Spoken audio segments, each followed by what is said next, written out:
I think everyone's goal in life, if it's not, it should be, is to spend as much time as humanly possible in your lane, doing what lights you up and what you're amazing at, and as little time as possible doing anything else. That's where other people come into play. The worst investors that are the people who can't afford to lose the money. Not all money's good money. You got to make sure that everybody's risk tolerance, everybody's communication preferences, the way everybody does business is aligned with each other. It is really important to have your investors aligned with the way you do business. What's the most underrated legal move a syndicator can make that saves the millions? That's a really good question.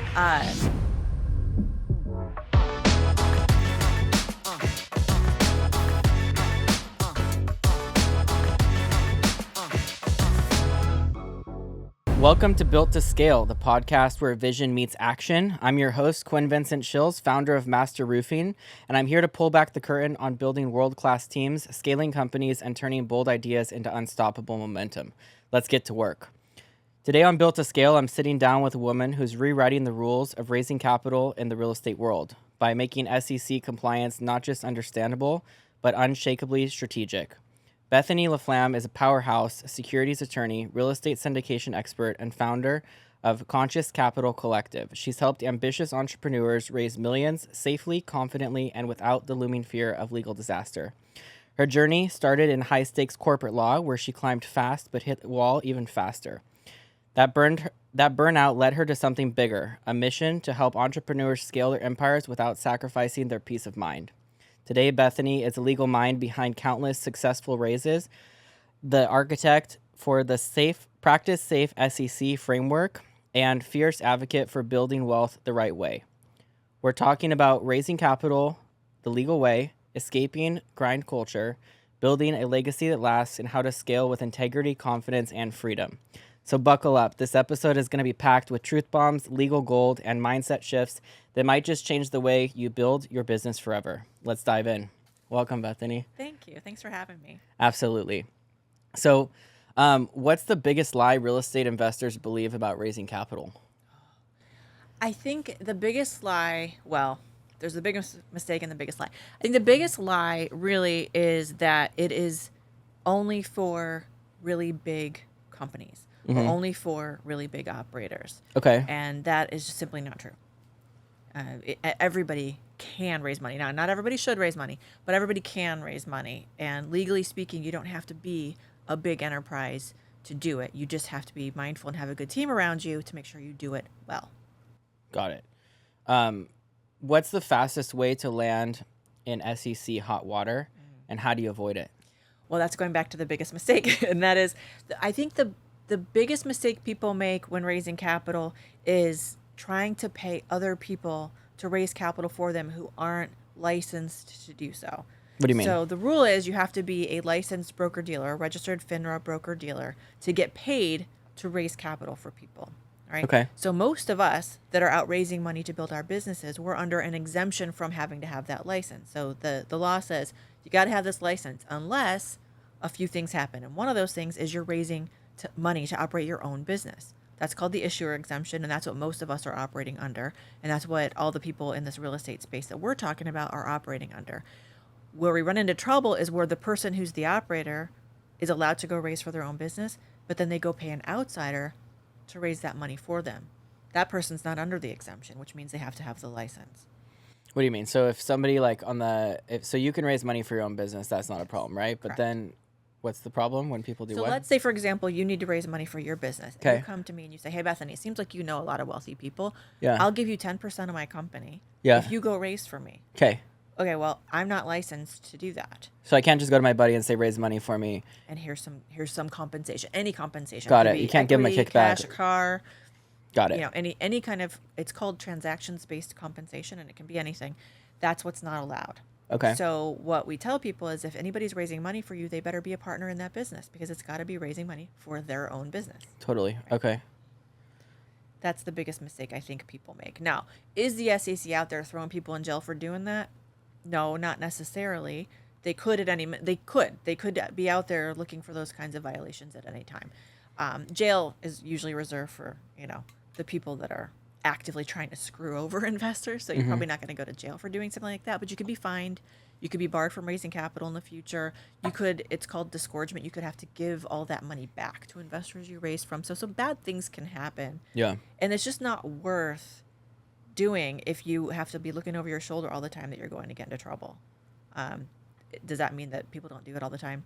They do. I get calls at least once a week from people who have either been offered or want to offer someone to raise money for them. It happens all the time. So for someone younger watching this who maybe doesn't know what the SEC actually does, except maybe they watch The Wolf of Wall Street, right? what is the SEC? Why is there that entity in the government? Like, what do they do? That's a really good question, and almost no one asks it. So the SEC, it's called the Securities and Exchange Commission. Mm-hmm. It's a regulatory body, arguably set up to protect investors from fraud. Okay. So to protect the people putting up their hard-earned money into a deal, the rules exist to protect them from getting taken advantage of.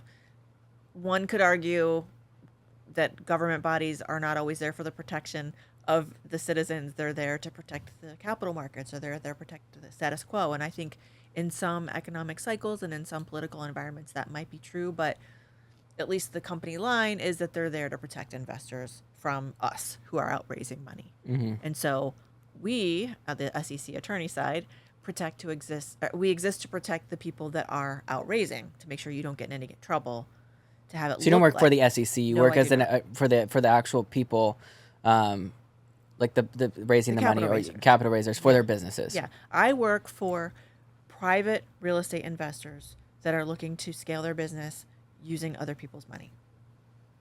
That's what we do. We protect you from getting into trouble by not doing it correctly. There's a lot of rules around how you can do it, but I know those rules, so I can help you do it safely. So that's why I always tell people I help you practice safe sec. I like that. Okay, so can you go to jail for raising money the wrong way? Be honest. Yeah, yes, you can. Again, jail is usually reserved for somebody who's actively trying to screw people over. You're probably not going to accidentally go to jail. But you'd have to actively be screwing people over. But what does screwing people over look like? So Ponzi schemes is one example. So what a Ponzi scheme is you're raising money from investors, and you're using the money that you're raising to pay other investors. So there's no real value being created. It's just shifting money. So you're not actually investing it into anything. Correct. You're taking the money in the bank account. Somebody says they want some money back. They basically just give that, but it was never invested in anything. It's just funding someone's lifestyle or correct. It's fraudulent. So it's fraudulent. So let's say I'm raising money from you, and instead of taking that money and investing into an asset, I take some of that money and I use it to pay other investors to a return, and you keep going, and at some point that's going to end, and that last person in is never going to get paid. So what happened with like Bernie Madoff? That was similar. So that was the biggest Ponzi scheme that I know about. Yeah, right? that's a famous one. There have been several in the past few years that have been like circling around the real estate community as well. It happens. So it can literally be like, from what I didn't know this, but it could be any kind of industry, right? So it's real estate is governed by SEC, stock market, like any kind of investment that it's like, if there's a problem that the police you go to is the SEC, right? Those are they're the ones that are going to investigate, check to see what happened, and protect the consumer. Yes. Anytime there's a passive investment involved, the SEC is at least going to care about what's happening. Got it. So Bethany, explain SEC compliance like I'm a 10-year-old about to raise $10 million. I would hope a 10-year-old's not going to go that big that fast. But SEC compliance, well, the first thing is to know whether or not you're actually selling securities. That's the most simple thing. Syndication is a big scary word. It really just means pooling resources to buy something that maybe each individual person with those resources couldn't buy alone. But the SEC cares about it, and it's a security when some of that resource is money that is passive. So that means if you are going to put money into my deal where you expect me to do all the work and you expect to get a return from that, and we're pooling resources, I have sold you a security, which means the SEC is there to protect your rights, right? So that is a security. Someone's passive. They're relying on the efforts of someone else, and we're pulling that money together. So a common enterprise is what it's called. That's when you're selling security. So that's the most basic. Pulling those in, someone's passive. How to do that legally is either you need to register with the SEC, and there's a long, expensive process to register. Think about going public, Microsoft, Facebook, public companies. That's when you register. Or you need to find an exemption from registration, which is where we usually live, right? An exemption means you've done all these things that are required so that you don't have to register. So if you register, that means you're creating you're a public company now. Typically, yes. Yeah. Okay. Yeah. There are some other kind of hybrid, like not hybrid, but there are other ways to do it. But the most simplified version is you're either going to register that or you're going to find an exemption. And the exemption where most of the people we know live is called Regulation D, like dog. Regulation D, 506B or 506C. Those are two exemptions that are federal exemptions.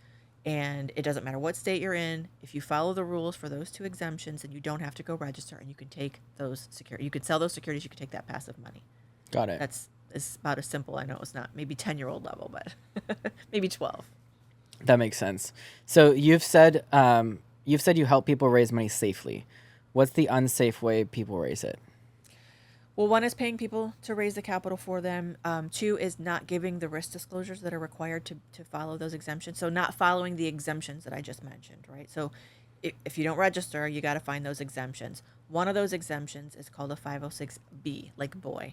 And in that exemption, you are not allowed to advertise. You're not allowed to generally solicit, meaning you've got to go to people that you have a pre-existing substantial relationship with. So we've done business together. We've worked together in the past. We're close family or friends. That is the close personal relationship we're talking about. Anything that we couldn't argue that I went out into the public and just kind of try to pull people into my investment. In exchange for doing that, you're allowed to accept up to 35 investors who are not accredited. So accredited means usually it means they either have a net worth north of $1 million, excluding their primary residence, or they've made $200,000 a year for the past 2 years and reasonably expected in the current year, or $300,000 if they want to count their spouse. That's what accredited is. You can have 35 that are not yet accredited. Do you have to fill out a form, or if you have that, if you make that, or you have that net worth, then you're automatically that, or you have to register as Depends accredited? On the exemption. So for 506B, it's just a check the box form. So yes, you would tell the issuer, I am accredited or I'm not accredited. If they're not accredited, they still have to be at least sophisticated enough to know what they're getting into, right? If it's the 506C exemption, I'll tell you about that one in just a second. Then they have to actually verify those, and you have to actually take steps to make sure that person's accredited. But under 506B, you can take their word for it. It can be a check the box situation. I can tell you, unless you have reason to believe I'm like living in a van by the river, you can take my word for it if I tell you I'm accredited, right? And you can take up to 35 that are not accredited. But you still also have to give all of the risk disclosures about your deal to the investor to make sure that they know all the things that could go wrong, all the ways they could lose their money, and before you can take their money. That is one of the things you have to do for that exemption. And in 506B, you have to give, we put it in a private placement memorandum. It's a big, scary disclosure document. If you take anybody who's not accredited, you have to do that. If you take accredited investors, you don't necessarily have to do that, but you should do that, right? The other exemption is called 506C, and that one you can advertise. You can shout it from the rooftops. You can put out a billboard. You can Facebook ads, whatever, as long as what you say is true and not misleading without further context. But in exchange for being allowed to generally solicit, everybody has to be accredited. So they have to have that net worth or they have to have that income level before you can let them invest. And you have to take reasonable steps to make sure that they are accredited. Usually there's a third party that you can have the person go put their information up, and you'll get a letter as the issuer that says, hey, this person's accredited, go ahead and take their money. What is Grant Cardone doing? Like when he's going out there and his is a different exemption from public registration. It's sort of like a mini IPO. It's called a Reg A or Reg A plus. So he's got different hoops he needs to jump through. It's not quite a public offering. Can anyone do that? Yeah, they can. They probably shouldn't, but they can. It's expensive, takes a while. So it's more expensive, takes longer than a Regulation D, which is what we just talked about, but not quite as expensive as a public offering, right? So you have to have a pretty extensive infrastructure to support a Reg A, which he does have. So yeah, but anybody, you don't have to have a license to do it. Anybody can do it. The SEC is going to have to bless it though. So you have to, it's basically, like I said, a mini IPO, a mini public offering. So the SEC is still going to say, okay, we see your plan. Okay, fine, go ahead. Because he's going out to all his fans and basically saying like, hey, invest with me. You're going to make all this money. And everyone's giving him money. And a lot of his investors aren't accredited, right? That's right. There are limits around it too. Okay. So he can't invest more, or he can't raise more than 75 million in any given year. He's limited to how much of each individual non-accredited investor's net worth he's allowed to let them invest. So Oh, there's really? they're smaller investors typically. Yeah. So he can't raise more than 75 million in a year per fund, or like in general? And at all. Yeah. Wow. Under Reg A. So you were killing it in big law. So what broke you out of the grind culture into this mission? Burnout. I was driving from, people who aren't local to this, you'll understand when I say it. I was driving from Orange County to downtown Los Angeles every day. Wow. And I was billing over 2,000 hours a year. So I was billing, not just working, but billing to clients more than 40 hours a week, actually 2,200 hours. Second highest biller in the firm, which to me at the time was a badge of honor. Like, oh, look at me, I worked harder than everyone. And, that would have put me in an early grave had I kept doing that. And I looked around and I was like looking at the partners, and it was kind of a firm where it was a thing to be seen there at night and on the weekends. And so it was like, I like that culture. I hate it. Well, you're young. You can still do it. I don't see anyone here after 7 p.m. Yeah, I've earned these lines. I realized that was going to be my life if I was a success. That I was going to have to just be a partner and be there, all hours. And again, I was commuting all that way. I was working all the time. I had no life at all. I was making more money than I never made before, but I was like, okay, I have this money, and now what? What am I going to do? I'm going to just die like this, And so I decided to leave all of that. I took a job down in Orange County, where at least I wasn't going to have to commute. It was a huge mistake to take that job. I got in there and realized it was a whole different area of law than I thought, whatever. I lasted 2 weeks there, and I was like, you know what, screw it. I'm just going to do this myself, and I set up my own law firm. And I did that as a second-year lawyer in a new market where I hadn't been practicing, with no mentor, no clients, nothing, which was crazy. It was insane. Yeah. Luckily, I had a bunch of money saved up because I didn't have time to spend all the money that I had been making. So I had some money saved up, and I'm old, so that was a time when, the SBA was just throwing money at professionals. So I actually was able to get a line of credit and able to sustain on that for a while. But Nice. I learned this whole new area. I had been doing litigation, and I decided I wanted to do business transactions, and securities and mergers and acquisitions and that kind of thing. So I was sort of teaching myself a whole new area of law at the same time. So I was working way harder than I probably should have been. I would never go back though. Like, I'm a terrible employee. I was a really good employee for a while because I worked a lot for those people, and then I got kind of bitter about it, and I was like, oh, now I'd make a terrible employee now. Like, I need to be in charge. Yeah. Yeah. That's awesome. I have a question. When you're a lawyer and you have like billable hours, for example, right? Does it? I'm sure it depends on the firm and everything and the structure with like that particular lawyer. But do you get that full amount of that billable hour if you're just an associate at that firm, or do you get like a percentage? Or are you on a salary? Like, how does that work? As an associate, you're on a salary with maybe a bonus structure. Okay. So there might be a bonus that goes along with how much you work.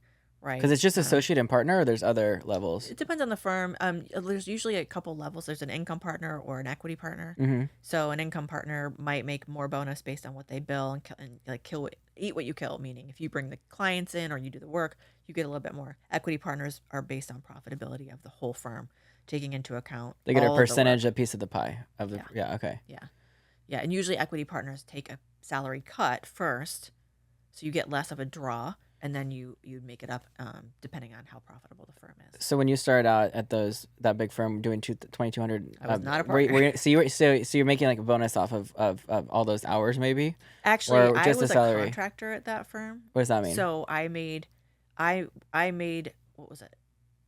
I forget what it was per hour. But per billable hour I got paid. So I got paid more because I billed more, but it was still just I had to work more to make more. Like there wasn't. So there wasn't a bonus. I just got paid. Yeah. Whatever. Yeah. Whatever I worked. I was always curious how that worked. But that's crazy. So you come in as an associate, you could work 2,200 hours, and you might not. You're not really seeing all that money that's going to the firm. Like you're getting. You're just. Oh, I made it's like them a badge so much of honor. money. Oh yeah, the equity partners loved me. Yeah, of course, right? Yeah. You're helping them buy their new Ferrari. Exactly. What did your Midwestern upbringing teach you about grit and self-worth in the entrepreneur world? Still coming up. I think everyone's goal in life If it's not, it should be. It's to spend as much time as humanly possible in your lane, doing what lights you up and what you're amazing at, and as little time as possible doing anything else. That's where other people come in. The worst investors. SoCal homeowners, why pay $15,000, $20,000, or even $30,000 for a new roof when instead you can get a new roof for only less than $100 per month? Here at Master Roofing, we serve homeowners with high quality roofs with no hefty upfront costs. So give your house the roof it deserves with zero down and low monthly payments. Why wait? Click the link below to get you a roof you deserve for payments you can afford. Oh, it's a double-edged sword. It taught me how to work hard. Like I did work really hard. I mean, I was always the hardest worker in the room, which is good and bad, right? Like I worked really hard, but I don't know about you, but I know a whole bunch of really broke people that work super hard, and that was me for a long time. Because it also taught me that that's all you do. You put your head down and you work hard. Well, if that's all you do, you might be stuck then just working hard for someone else forever. So it was really, I grew up poor, and so entrepreneurship wasn't a thing. And I'm not saying that's a Midwest thing. I'm saying that was a broke whatever thing, right? So my family taught me work really hard, become a lawyer or a doctor. You're a smart girl, get out of here. And I thought that was the only way to get out, become a lawyer or a doctor. I was pre-med, realized I hated it, and so I literally thought my only option was to become a lawyer. Got it. Which is so silly now. You think about that and you're like, really? I thought I could get literally 2 jobs in the whole world. Yeah. That's it. Yeah. And I did, you know, and then I got there and I was like, this sucks. I hate this. Yeah. I did not love being a lawyer when I first started. Okay. I love the experience and the skills that it taught me, but I'm an entrepreneur. Yeah. I'm definitely an entrepreneur. So that taught me some good skills, but it wasn't going to be the thing I did forever. You left one of the top litigation firms in the world. Was that terrifying or thrilling? It was terrifying at first. It was. I did that because I was working all those hours and I was commuting all that time. And I did that and I left for a smaller firm, mid-market firm down in Orange County. And so it felt like a step down a little bit, but it also felt like a step up in that I thought, get to do my own trials. I was going to get to see the inside of a courtroom more often, even as a young lawyer. So I thought I was going to be elevating my experience because it was a smaller firm. Fast forward like 3 days into that job, I realized that the trials that I was going to be seeing was going to be evicting people from their mobile homes. And I know, and because they said, "Oh, you're going to be doing real estate litigation," and I was like, "Oh, okay, cool." And I did some diligence and I asked some questions, but I didn't realize that it was going to be that. And so my first week, and I did this, and I told them I did this so I didn't have to commute. My first week, I had to drive all the way to Palmdale to sit in a mobile home park to do discovery, basically looking through documents, to get enough information to kick people out of their mobile homes. And I was like, seriously, I'm still commuting now to Palmdale, sitting in a mobile home park, trying to find enough evidence to kick these people out of their homes. I was just like, this did not feel like what I wanted to be doing. I work for mobile home operators now, but I help them raise money, So it's to give people homes, not to kick people out of them. So it was terrifying and I did it. And then I sat before these people and I sat down with a partner and I was like, look, this isn't what I expected. I'm going to go. Wow. And he just was like that? just like, he looked at me and he was like, are you going to go back to your old firm? And I was like, no. And he just like, you don't know what you're going to do? And I was like, I'm going to set up my own firm. And he was like, okay. He might as well pat me on my head. He was like, okay, that's adorable that you're going to do that. And he thought I was crazy. And maybe I was a little crazy, but I was just like, if I was worried that if I stayed there too long, I'd get stuck there and then just be miserable. And I'm being a little bit of a snot now. I didn't want to have to put it on my resume. And I was like, well, if I'm only here 2 weeks, I don't have to put it on my resume. I'm just going to move on to the next thing. So now here I am telling the whole world I was there. At what moment did you realize this is what I'm meant to do? I've realized that a couple of times, and then I just kind of pick the new thing that I'm gonna work on. I left for law for a little while to set up my own fund. Failed miserably at that, but I realized like I am meant to run my own thing, and so even though I failed at that thing, I was like, okay, well, let's pivot and figure it out. And I will be running my own thing. Now I'm still practicing law now in a different way, but I'm running my own firm and I have other things that I'm running. I had this epiphany just again about 2 years ago when I went to visit Mariposa, which is the Belize beach resort. I was like, I think I'm meant to be a hotel operator. And I love it. Absolutely love hospitality. So I had, every little while I have one of those, like, I'm meant to do this too, you know? That's awesome. So you're doing a hotel operation now? I am. Yeah. Yeah. We just launched a fund to acquire more, actually, because the hotel's done really well. And Are you doing it with Rich's group, or are you doing your own thing? I'm doing my own thing. That's I'm not awesome. actually in that group of Riches. I speak to that group sometimes, Okay. just on like raising money and stuff like Sure. that. So no, I'm not doing it with his. I actually have some partners. So I bought Mariposa with investor girl Britt Arneson, and another partner, David Kafka. We bought it together with investors. And that was about 2 years ago. We've taken it full cycle. We've done all the things we said we were going to do for phase one. Congratulations. Thank you. Thank you. So now we're selling it into a fund Cool. that I'm running so we can go buy more. I love that. Yeah. So how did real estate syndication enter the picture, and why did it light you up? So remember when I told you I left law to go start up my own fund? Yeah. That failed, or it was failing, and I was trying to come to terms with the fact that I had to call it, And at that time, my former partner Mauricio, he needed someone to help him with his firm, and he had been sick, and we met each other, and he was like, "Look, I cannot be the only one here anymore. I've been sick. He was the single point of failure." And I said, I'll tell you what, I'll help you for a little while, but this isn't what I'm going to do. I'm not practicing law anymore. I mean, just figure out what my next move is. I'll kind of lick in my wounds a little bit, I said, but I'll help you for a little while. And I started doing it, and I realized, one, it was way easier than the stuff I had been doing. Like real estate's actually easier than I was in venture, and I was doing mergers and acquisitions, and I was doing all this really complicated stuff. And real estate syndication for the operators that we work with is so much simpler. So I was like, oh, this is kind of a nice break. And then I started to meet the clients. And I was like, these clients are like regular people that are just looking to create some wealth for themselves, looking to maybe get out of the rat race, get out of their 9 to 5, or supplement their 9 to 5, something that they're creating legacy for their families. I had been working for Silicon Valley bros, like just people that treated me like I was the help, and it wasn't fun. But I was like, these clients I want to help these people. And so I kind of fell in love with the community itself of real estate investors.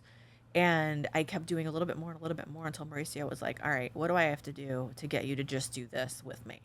And at first I was like, you can't afford it. I don't want to do it. And then I was like, okay, I'm kind of already doing it anyway. So we partnered up, and then he retired like last year. Wow. Yeah. What are the 3 biggest mistakes new syndicators make legally? Still coming up. That are the people who can't afford to lose the money. Not all money's good money. You got to make sure that everybody's risk tolerance, everybody's communication preferences, the way everybody does business is aligned with each other. It is really important to have your investors aligned with the way you do business. The first one is they don't vet their partners. They jump into bed with whoever they think can help them because they're a little bit scared getting out there the first time. And so I've seen a lot of people just sort of jump into like, hey, you look hungry, let's do this together. And they don't vet the people. And kind of along those same lines, they don't get their agreement fleshed out prior to going out and getting a deal and raising capital. So the big one is not vetting your partners, not getting the agreement really solidified before going out and finding deals. 2 is they jump into deals. This is kind of along the same lines of with the other part. They jump into deals that maybe they're not quite suited to do just to say they've done a deal, right? Now, I know that you see a lot of influencers out there saying, look, there's no teacher-like experience. And that is true, that at some point you have to stop preparing and stop educating and get out there and do it. That's true. However, there does need to be at least some level of education and some level of diligence on the deal and the team before you really should go out and start raising money from people. So jumping into it before they're quite ready is another thing. And 3 is not getting the professionals around them first. So not coming to me, not getting a good CPA first. They just jump in and then they come to me. I have people come to me and they're like, well, I've kind of already got the money self-committed. Can you now just do the paperwork? that's a You haven't dangerous laid the way to raise foundation money. or the structure in Yeah. place, and then they didn't probably set it Yeah, up the and right they way. don't know what they don't know. And so a lot of times I'm telling them things like, okay, well, did you do this, this, and this? They're like, no, did I need to do that? And I was like, yeah, you kind of did. Right. Which is why I educate people. So that's why I give a lot of information out for free, because I want them to know this before they start. If they're not going to call me right away, that's fine. But I need them to know what they need to know before they get too far into it, because otherwise it could blow up their whole deal before they even get started. You know, like those exemptions I told you about it a minute ago. I've had people come to me where they didn't talk to their partners about who they were going to get in their deals, and someone blasted all over social media. And the other person was like, well, I wanted my family to invest and they're not accredited. Well, you can't do that now because it's all over social media now. Right. And so they didn't know that. They didn't know, oh, I can't share this with my church group, or I can't put it on social media, and then my mom can't invest. So if I wanted to get investors for Master Roofing, is there a certain, is there a certain process I would have to do it, since I'm not doing it for somebody else? That's not syndicating, right? I can get any investors I want. It or is no. syndicating if you're going to take that passive money. So it's a syndication if those investors are going to be passive. You can get partners that come in. What do you mean also, passive? Like if I tell you right now, hey, I want you to invest money in me, you're not going to be a partner? I'd be passive. Yeah. Okay. Because I don't know how to run your business. Okay. Right. And so that's a syndication. Okay. So you'd own. So I need to certain set risk up disclosures. certain. Okay, got it. Mm-hmm. So that happens all the time. I'm sure people are like, "Hey, I want you to invest in my business," or what? We have a conversation dinner. And they don't know that process that you're talking about. And they just take the money, and then And then- then if the person doesn't like the deal, If something doesn't work out right, then you messed up. that's right. And a lot of times people think, oh, I'll just call it a loan or a note, Yeah. and then it doesn't count. The first word in the definition of a security is note. So it's presumed to be a security unless. So if I wanted to go out and get like 3 investors right now for Master Roofing, and I know the 3 people, what would be the right easy step by step? If you could break it down into like very basic steps, like what would it be? So if there's just 3 of them and they're all accredited, we can keep it super simple because you don't have to do a full-blown PPM, right? But we'd want to figure out, what are you offering them? You know, they're going to get equity in your company. Are they just going to get like a percentage of their money, like almost like a note payment, like a loan percentage? What are you giving them? Are What's they the getting best way to upside? structure it? For just 3 people, it might be simpler to just say, I'm going to give you 10% on your money. Okay. Right? Within a certain amount of time, like you pay it back in full with the 10%, or you're going to pay monthly installments until it's paid back, or how do people structure it? Typically, it's going to be it's a certain term, right? So you're going to, let's say it's over 5 years, and you're going to pay, some percentage of the principal plus that interest over 5 years. Per month or annually? Usually quarterly. Quarterly? Yeah. Okay. And again, you could structure it literally any way you want to, as course. long as everybody agrees. But typically, you'd see sometimes it's Quarterly just is more only. typical, right? Yeah. Okay. Yeah. Just because it's. So I'd go to a lawyer like you. You'd put together an agreement of like saying, hey, we're going to pay you 10%, and it's going to be paid out on a quarterly basis with this 10% interest, principal and interest in each payment. Yeah. Over And 5 if years. it's a security, now if it's secured by the if you And this is only if they're accredited. if they're accredited. It has to be accredited. Now, and it's a security. So if you go to them though, and there's collateral behind that note, like that's secured by the interest in the business or by equipment or whatever, it might not be a security. It might actually just be a loan, right? Because a security is riskier. If I'm selling a security, so security means like you give me the money, and like basically, if I don't pay you back, then joke's on you. Yeah. But if you personally, But the only way I couldn't pay it back is if it went bankrupt or something, right? Or else they could sue me and they could get their money. Yeah, and if it's secured by, like, let's say the equipment in your business, like you've got some trucks or whatever, and you secure it with collateral, then it wouldn't necessarily be. Then it could be a loan and secured by something. And we're getting kind of in the weeds on what this is, right? But there are ways, if you decide you didn't want to deal with the SEC exemptions, there are ways you could turn it into, a note that's not. But if we're doing it like where I wanted to raise money as investors to build the business and have working capital and all that stuff, then you would want to structure it kind of the way you're saying, right? Yeah. And it's usually going to be a security, right? Usually when you take investors, it's going to be a security. Okay. I mean, most of your friends and family aren't going to want to take your truck if you don't pay them. Right. And so, what if they're not accredited? Then you need to give them all of the risk disclosures in a full PPM or private placement memorandum. So if they sign all these risk disclosures, right, then that means that, like, what's your requirement to, like, Like, how do you, so you structure, like, it would be the same kind of a term, but they'd have to just have more disclosures, right? Yeah. Like, you could say 5 years, pay you back quarterly 10%. Yeah. As long as they agree to all the terms. I would suggest that they get their own attorney or financial advisor or somebody to look it over for them. Because that way it's like you say, like, they reviewed it with an attorney. Yeah. It protects more. I mean, and then also you should still make sure they're sophisticated enough to understand what they're getting into. Right.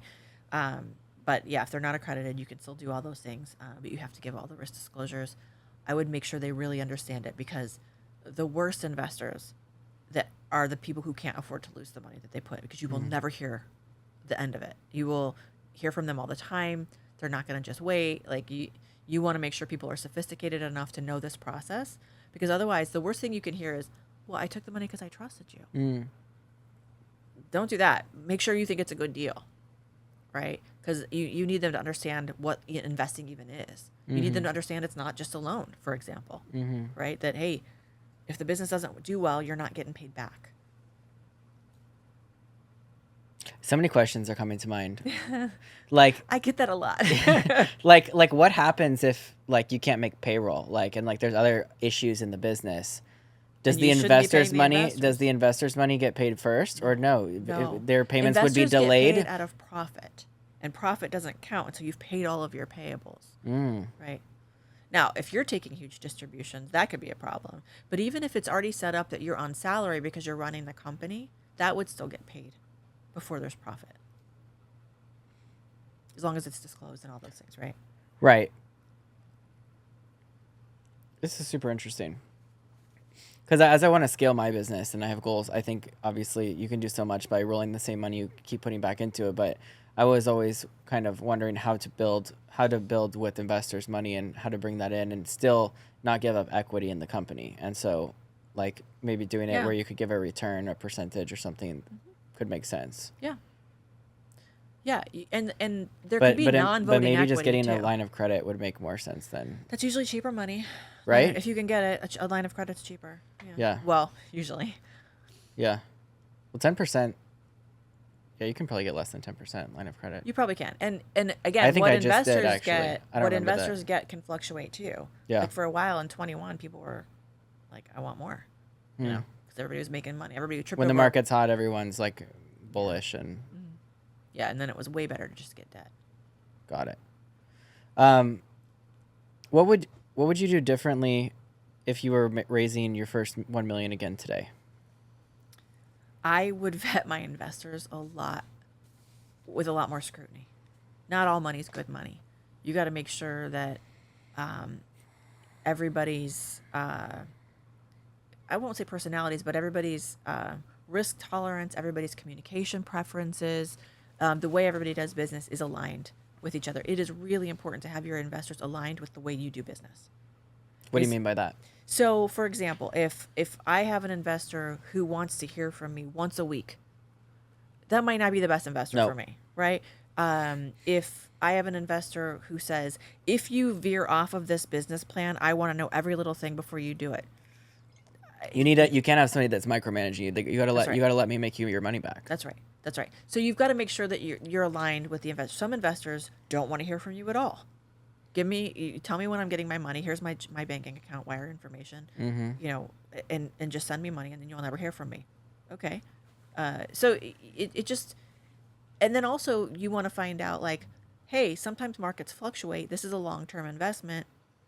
We're good, right? We're good that you're not getting paid back in 3 years just because you decide you want to do something else, because this is not that kind of thing. It's illiquid, which means the money's tied up, and you need to make sure they understand that, right? And they can't just knock on the door and call it a loan, because it's not a loan; it's like an investment, right? So. But that doesn't stop them from trying sometimes. Is this why when you open like a brokerage account with Chase versus like a normal account, it's like a totally different entity, and there's so many disclosures, and it's not backed by the what's that FDIC? FDIC, yeah. And because it's like this is like securities, so it has to be like a totally different entity. It's like so much different regulation. This all goes back to SEC, right? Yeah.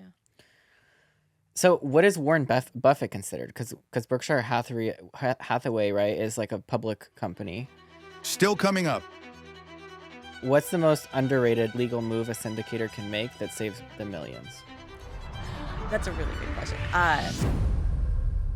So is he Yeah. is he like is that another because that's in a way syndicating too, right? He has a bunch of investors Oh yeah. buying his stock, and it's IP. Yeah. One of them's he's got some other private stuff, I think, but that's public. So it's traded on the stock exchange. You can just go buy. Anyone can buy a Buy stock. stock. Mhm. How do you do that? Like, how do you make a company? If I want to make Master Roofing public and make it available for anyone to do You it, don't. It's really expensive and it takes a really long time. and you're overregulated at that point, You're right? overregulated, but also you have to. There'd already have to be so much value, ready for the investors. So you'd have to grow enough to substantiate all that money that people are investing to get a return, sometimes dividends or whatever. And it costs like a few $100,000 if easy. If you So want what to are go like penny stocks? Like, why do they go public? Are those public companies? Like, Yeah, some of them. Although that's not exactly what I don't even know the process for how to do that. that's a totally different thing. It's Than, yeah, totally different. We don't do that at all. Got it. It's not. So break down the difference between a 506B and 506C and Regulation A, like it's a UFC fight. Okay. So like it's a UFC fight. Wow, we're a little out of my depth here. I think Reg A is sort of like the heavyweight that that you bring in when you're dealing with a child. You don't need that much power, right? I'm totally butchering this. I'm sure you can tell that I don't really watch UFC. Reg A is usually. You're doing great. Let me say it this way: Reg A, a lot of times for most of the people that in our community, is kind of like cutting a birthday cake with a chainsaw. Okay. Right? You don't need that much firepower. Okay. You know, you're gonna probably raise $2-3 million tops. You can use it with the tool, and you're gonna probably do it within your circle and within your network, right? If you don't have millions of followers or whatever.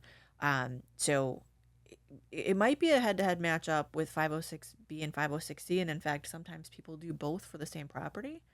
So that's a more evenly matched fight, I think.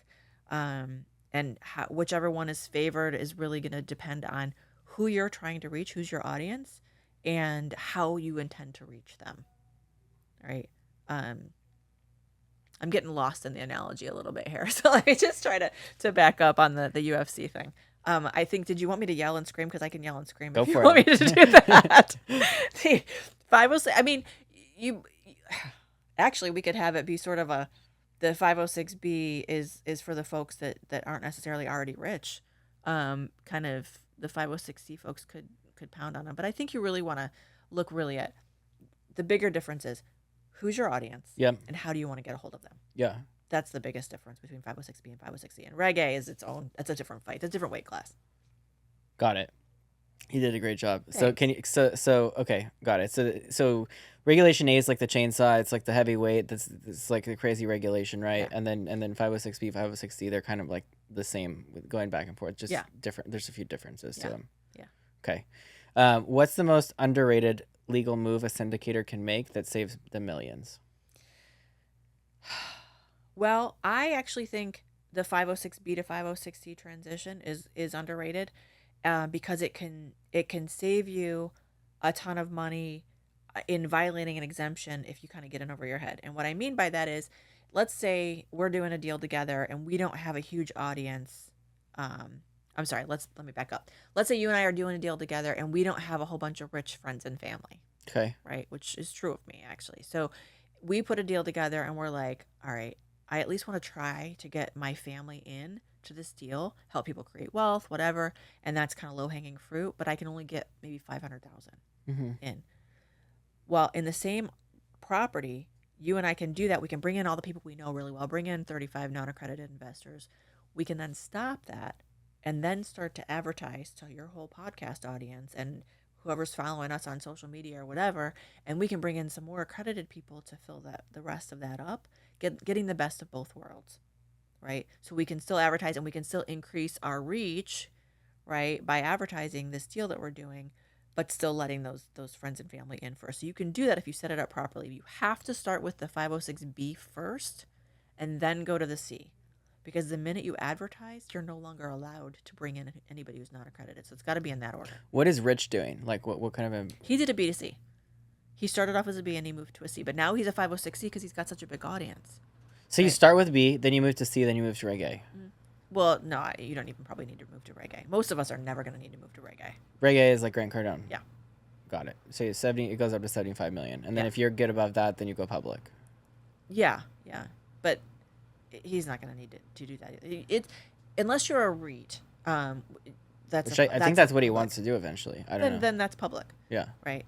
That's a lot of regulatory oversight. He doesn't like people telling him what to do, so that surprises me a little bit. But what would you say to someone that says, "I'll deal with compliance later"?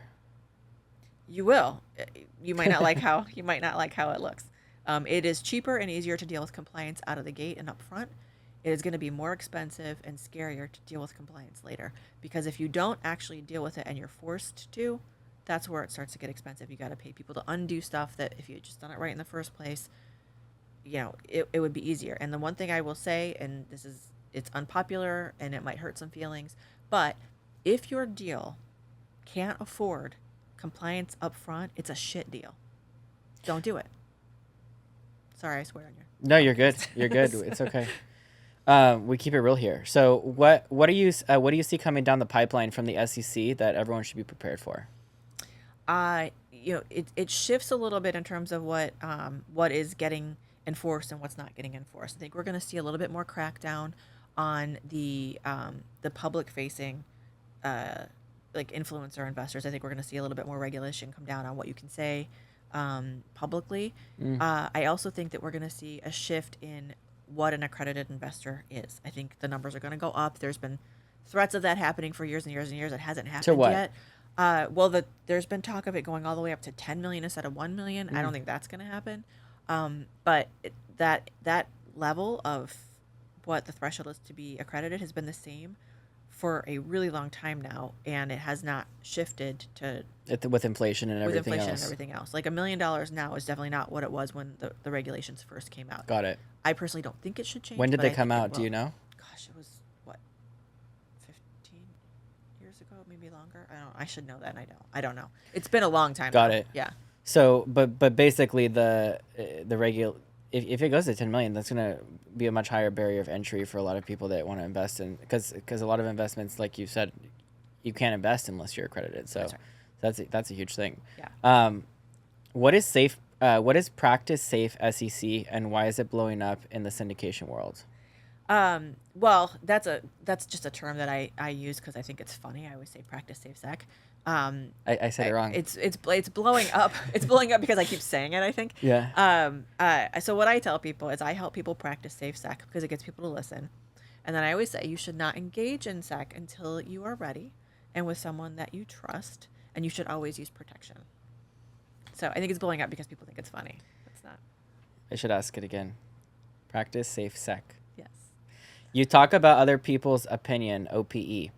How does that change the game for entrepreneurs? Other people's everything.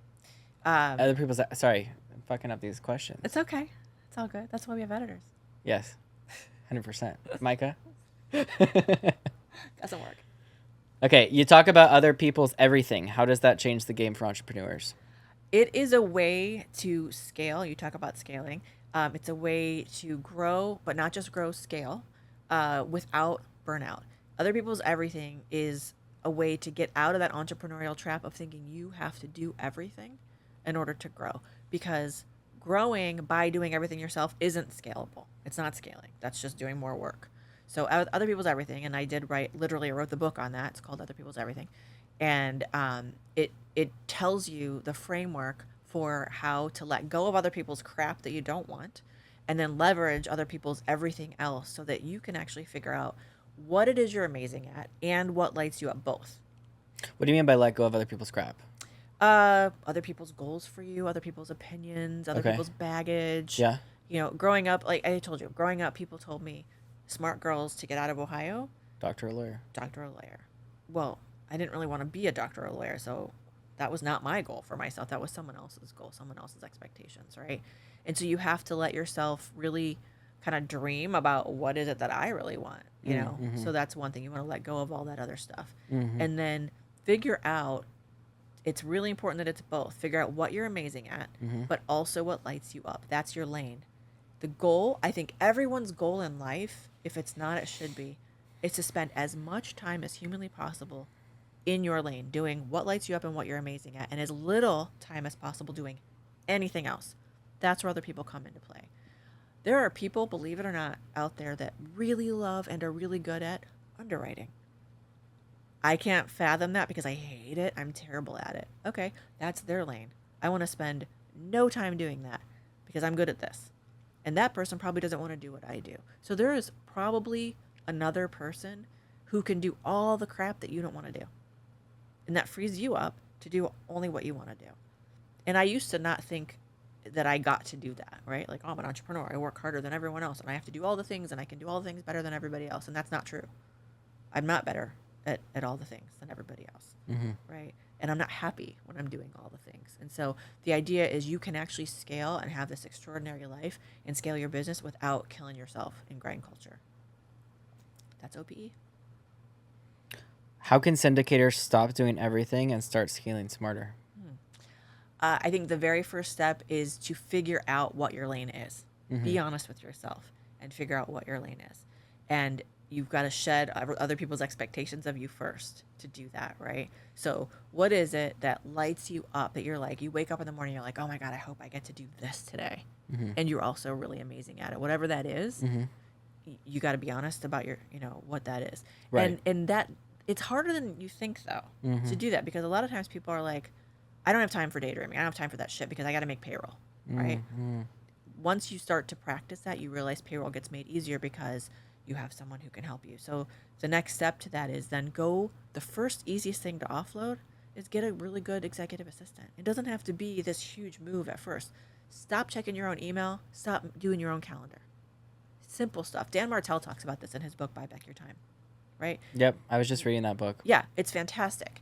He talks about like hiring people like a lot of people hire people just, to give them positions, but you need to hire people to actually take time off your hands of projects and things that you're doing now. How do I delegate this to someone else? Right. And then that frees you up to then go make more money. Work on the vision, build it. Yep.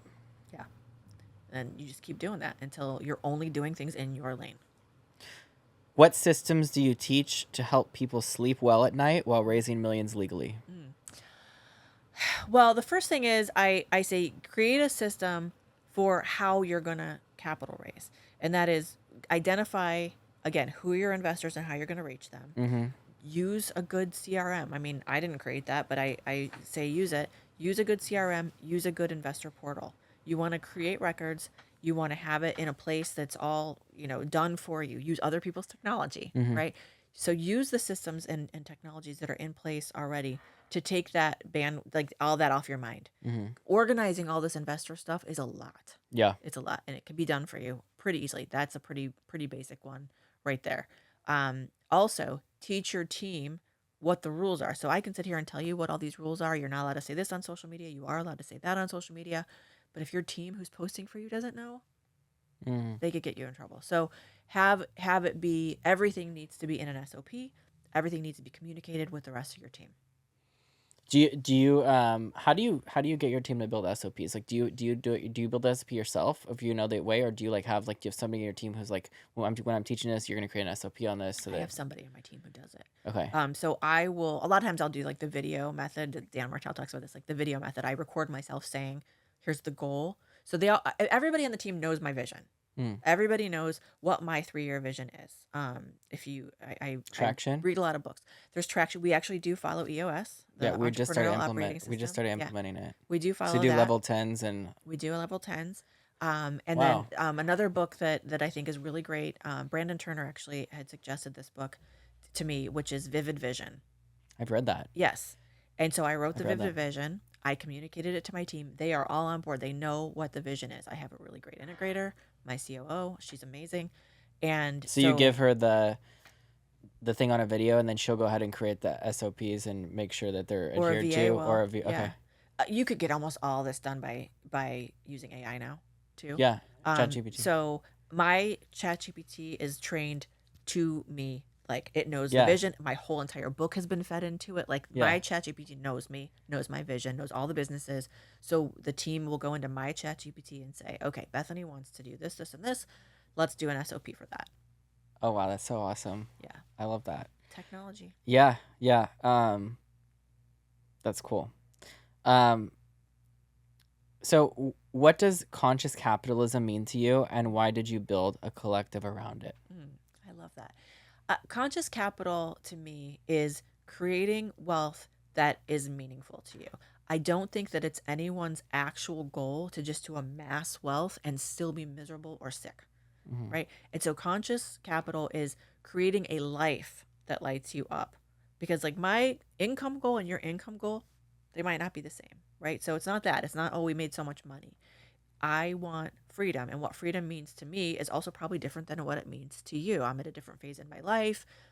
I'm a different person than you are. So it means that you are creating a life that lights you up Mm-hmm. based on your goals and not anybody else's expectations of you. And that you are creating it in a way that feels good to you and aligns with your goals and your ethos and your Mm-hmm. morals Mm-hmm. and all the things that matter to you. And so it's not just, oh, let's amass how much ever wealth we can. Mm-hmm. It's not just, oh, I give back 10% of my income. Maybe that's your thing, maybe it's not, right? There's no judgment in what it means for you. It just means know what it does mean for you. How do you merge the lawyer brain with the CEO visionary inside of you? That's a really good question. My lawyer brain, she used to be a lot louder. She's gotten quieted down a bit because she makes us tired. So I had to give my CEO visionary Makes us brain tired.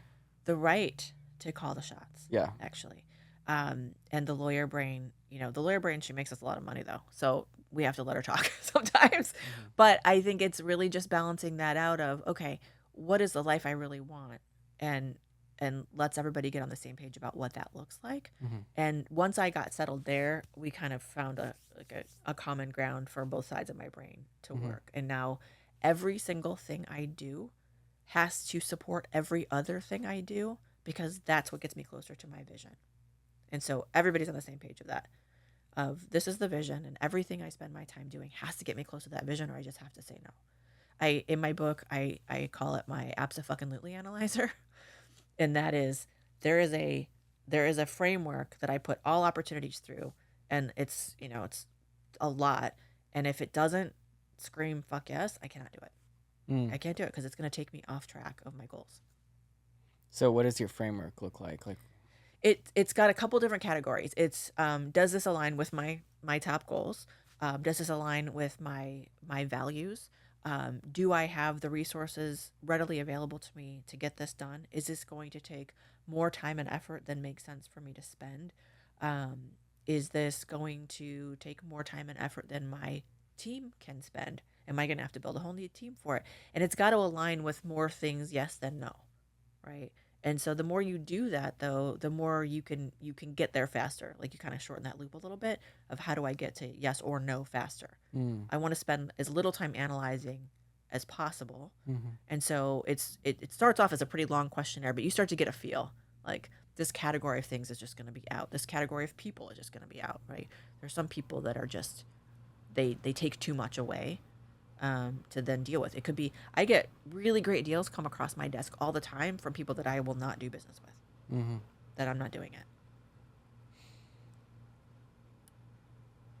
When did you realize that the traditional legal model was broken, and how are you fixing it?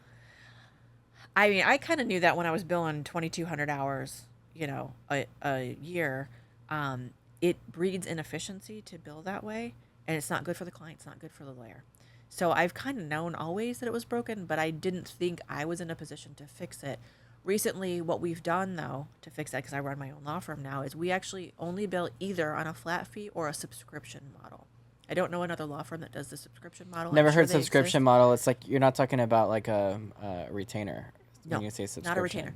It is, it's a monthly fee that includes a scope of services, and it's ongoing. And the reason that I did that is before we were working on just a flat fee, and because we're so niche, so clients come to us when they have a deal and they want to raise money, right? Lots of questions come up in between those deals, and we only charge them for that deal. So then it's like, okay, am I giving free legal advice in between every single deal, or am I charging by the hour in between every single deal? Right. I never want to charge by the hour. So the subscription model allows clients to have access to my resources and my attorneys and my staff and my team in between deals or even before deals at a lower level, so that they can keep learning and keep getting what they need in between their deals, right? Without getting nickeled and dimed. I don't like that a lot of times clients don't want to call if they think they're going to get billed for that call. We do a Q&A with a lawyer every other week for all of our clients. I do a weekly live for my community, the Conscious Capital Collective. I do a weekly live every single week. So people always have access to that if they're in that, either in the subscription or in the community. They always have access to us to ask us questions, right? So they don't have to come to me and go, okay, oops, I did this. Can you help me undo it? Nice. Why do you not do billable hours? Why do you not believe in that? One is I don't want to keep track of my time. I'm just trading time for money. And to do billable, I have to work more to make more. And I also think that it breeds inefficiency. It is in my best interest to spend more time to make more money from you. And that's not really good for you, right? Mm-hmm. So I want my interest and my clients' interests to be aligned. You're one of the few who actually help people scale legally. What's the playbook? The playbook mostly is leverage other people's everything and stick to what you're good at. It helps you stay safe, it helps you stay sane, and it helps you scale without burnout. What's a compliance bro, and how do they mess up the game? A compliance bro. I'm not really sure what you mean by compliance bro. I suppose there's a lot of lawyers out there that think it's their job to tell you what you cannot do. Is that what you mean? There's a lot of lawyers who think that their whole job is to just tell you what you can't do. That's not true. My job is to listen to what your goals are and tell you how you can do it. You might not like the answer of how. It might be more work or more money than you're willing to do. But my job is to tell you how. There's always a way how to get what you want, unless it's completely crazy. I want to murder people, and how can I do that? You can't do that. But you could even say, hey, I want to figure out a way to pay people to raise money. Okay, well, I can't. I'm not going to tell you you can't do that. Here's how. It's going to cost you some money. It's going to take a little bit of time. You might decide that's more work than I'm willing to do, but I could tell you how to do it. So I think a compliance bro is just someone who's like, nope, you can't do that. Sorry. Is just getting LLC the worst advice ever? Just get an LLC. I mean, it's not complete advice. It's not helpful advice. Should you have an LLC if you're doing any kind of deals? Yeah, you should. Where are you going to form that LLC? Do you know? What's going to go through that LLC? How are you going to own that LLC? How many do you need? There's a lot of different questions that go into that. So it's just incomplete advice. So if you're like a young entrepreneur starting your business, like let's say in videography, for example, right?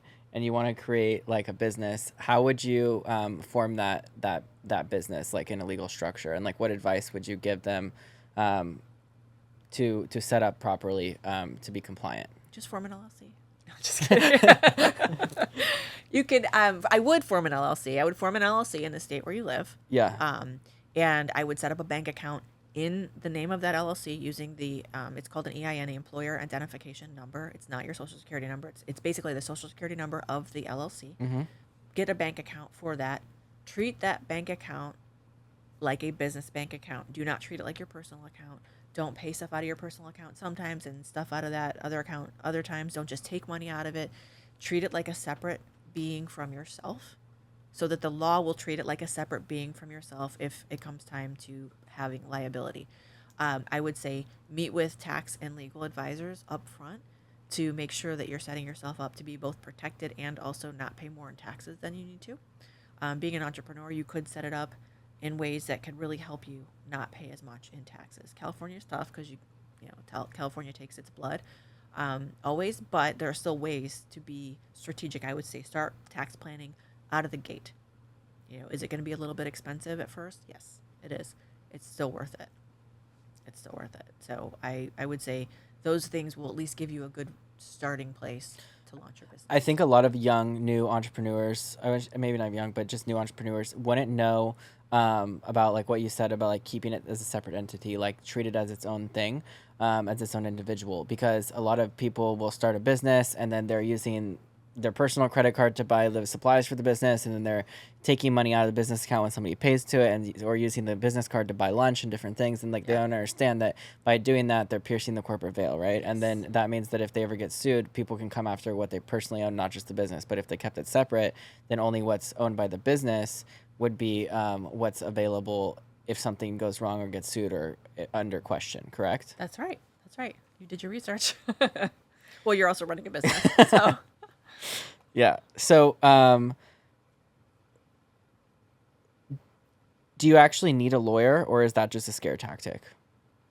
For starting a business, not necessarily. It's always good to have an advisor, though. I mean, do you have to have a lawyer set up your LLC? I would recommend it. You don't have to pay a fortune, but you probably should have a lawyer do it. I wouldn't do it Instead just of go legal on. Zoom? So I would not do legal Zoom, because here's what happens when you do legal Zoom. One is you're deciding how it should go and telling the computer or whatever to do it. Two is when you get back from legal Zoom is a bunch of templated sample docs that aren't actually executed. So many people will get that binder back from legal Zoom and then they don't sign anything. They don't fill it out. A lot of it has blanks in it. You don't even know that it has blanks in it. It's not done, right? So if you get sued, you're going to have to then go back and fill all that in and fix it. And what's the point? You know? So I would say have a lawyer actually help you make sure that it's set up properly, where it needs to be, you know, who needs to own it and all those kinds of things. Again, it doesn't have to cost a fortune. How much, I mean, compared to what legal Zoom charges versus like working with a lawyer, could you get it done pretty affordably? We set them up for $750. Yeah. Which is pretty much in line, you know. Now, And is you that help gonna with that get whole you? process of the paperwork and make sure everything's done the right and way. that's not going to get you this whole huge like crazy operating agreement with partners and all that. It's going to get you the basic LLC. enough to open up your bank accounts and that kind of thing. Yeah. What's your take on gurus who tell people to raise capital without legal counsel? They shouldn't call themselves gurus, first of all, because that's bad advice.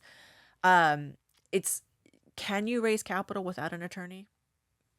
You can. I would definitely not recommend it. There's a lot of regulatory landmines that you might step in that you just don't know. And so why risk it?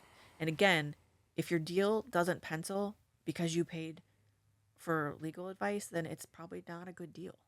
So you should keep looking anyway. How did you go from working yourself to death to designing a fuck yeah life? Oh, that's my favorite question. First, I had to give myself permission that I got to do that. And second, I had to take the time and really dig deep and figure out what that actually meant for me. Like, what do I want to be doing? Who am I if I'm not the person who works the most, right? And once I kind of came to terms with that and was like, I don't actually want to be the woman that people go, oh my God, she works harder than everybody. I want to have people look at me and go, she's so successful. It makes it look so easy. Like she's always looks like she's on vacation and she's doing so well. Like I want people to look at me and go, how does she's like rocking it and she seems happy, you know? And so I had to really shift my mindset to this, like, oh, I get to live like this and, you know, I don't have to kill myself. How do you stay in alignment when things get chaotic? I have to recenter. I meditate a lot, and I recenter when things get chaos. And I've learned to have a really strong mind-body connection. So like if I start to feel anxious, I will stop and reflect on what was it that triggered that feeling in me. Was it a text from someone that I maybe didn't want to hear from? Or did I hear something that reminded me of old shit that I had already worked through and I don't have to deal with that anymore? So I check in with myself a lot to figure out like what's triggering that feeling. Because things get chaotic all the time. And I think there are a lot of people that sort of get off on it. Like they think that's what entrepreneurship is. And I do not. I value my peace above everything else. And so if that's my priority is to have peace, anytime I feel like there's maybe something that's not peaceful rising up in me, I take a minute to figure out what caused it and what do I need. Sometimes I don't need to do anything about it. I just need to identify what it is and go, oh, that's the thing that new Bethany doesn't need to worry about anymore. That was old Bethany. I don't have to deal with that anymore. Sometimes it's a thing I have to deal with, but then I deal with it right away so that feeling goes away.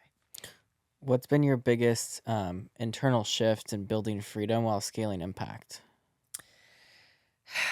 The biggest internal shift, again, it comes back to like deservedness. I decided that I just decided. Like I didn't, you know, people have like, there's The Secret and manifestation and all the things. I just decided. That's it. So what advice would you give your daughter about building wealth and purpose? Decide. Decide what it is that is your dream life and what it is you need to do to get there. Hmm. And then nobody else's opinions about that need to matter if those people aren't doing what you want to be doing or living the way you want to be living. What's the legacy you want to leave behind with C3? Mm. I really want people to understand that wealth and luxury can be attainable to anyone. It doesn't have to be, and it doesn't have to be Ferraris and whatever. It's you don't already have to come from wealth. You don't have to have any certain particular level of education to create wealth. You don't have to look a certain way to create wealth. Everybody can create wealth, and it can be attainable to everyone. And the same goes for luxury. I I really believe that everything should be really in terms of trading value for things that make your life extraordinary. So whatever it is you do in your life should be in exchange for something that creates value in your life or creates an extraordinary life for you, right? So whether that's money or whether that's an experience or whatever that is, what you put out there should create value for your life. So I would say that's the legacy if people understand that it's just an exchange of energy. And so there's all this energy on money, right? This negative connotation or energy on money. Hmm. It's just an exchange of resources. That's all it is. What do you think the real estate investing space will look like in 10 years? I think we're going to see a lot more people in it creating wealth. And I think we're going to see it done in a lot more intentional ways. Mm. If I get my way, right? If I'm able to educate enough people and I'm able to get my way, I think we're going to see it done a lot more intentionally, right? It is such a good tool and it's such a good resource for creating wealth. And I think that coupled with small business, people can be unstoppable. But I think it's a really good foundation and framework for creating or rebuilding wealth. If you had to write down one law for entrepreneurs, what would it be? Get out of your own way and get help. It's not a weakness to ask for help. What do you want your clients to feel after working for you? Safe. I want them to feel safe. What's your go-to Stevie Nicks track when you She's need my to feel favorite. powerful? How did you find out? Where did you use a deep dive on me? She's my favorite. Rhiannon is just, that's my jam. There's no special message necessarily. Rhiannon. Greek food cheat meal, what are you ordering? Ooh. Cheat meal. Euro. What's the last book that made you cry or what changed your mindset? Besides mine, changed my mindset. Who, not how. Well, not the last, but the most recent. Actually, I'm reading Financial Feminist right now, Tori Dunlop, and that is shifting my mindset a little bit on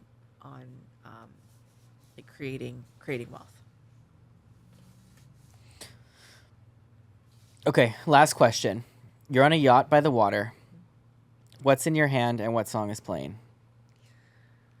Oh, a yacht by the water. I hardly ever drink anymore, but this feels like a champagne moment. So a glass of champagne, probably.